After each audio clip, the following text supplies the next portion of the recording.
The affordable smartphone market is bewildered with plenty of entries from all over, but let's be honest, most of the big gun companies like Samsung, HTC, and LG stay far away. But not Motorola. They see this as an opportunity to reinvigorate their brand in markets close to home and far abroad. And that's basically the story of the brand new Moto E. In its second incarnation, it brings new technologies like faster 4G LTE connectivity, a larger display, an improved design, and the latest in Android software. My name is Marco Hanna, and welcome to the review of the Moto E second generation, and it all starts now.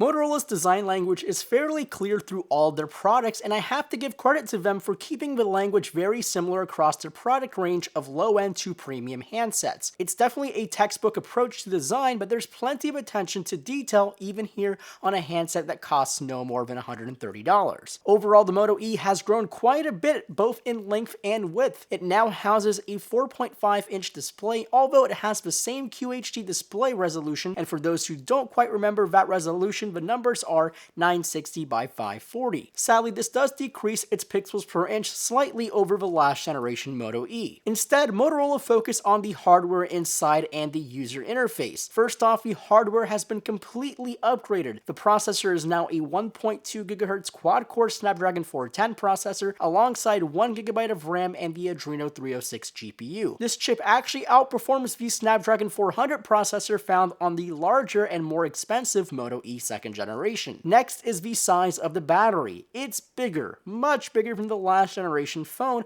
now coming in at a huge 2,390 mAh battery. With the battery of that size and the lower resolution of the LCD display means battery life is pretty damn good. I've easily gotten over a full day of usage of around 5 hours of screen on time, and if you are extremely liberal with your usage, you may be able to get even more out of this battery. But I think the biggest update to hardware is something that we all overlook, the 4G LTE radio, which is more specific to the US with our existing networks. This gives people access to much faster data for our networks, and it's a much better deal than the existing Moto G with just a normal 3G radio. Now, for those who live in areas where 4G LTE is not available, you can still run this thing on 3G, but they also make a specific 3G model for areas abroad. Now, the other piece of the puzzle to this phone is the software. Usually when you purchase a low-cost smartphone, it's filled with bloatware and crummy software. Not this one. This runs Android 5.0.2 Lollipop with a slight, and I mean very slight customization from Motorola. But it's very hard to even tell, and the only customization found is in things like Moto Actions, Moto Assist, and the Moto Display. Now, these are very helpful features that I definitely loved in the much more expensive Moto X,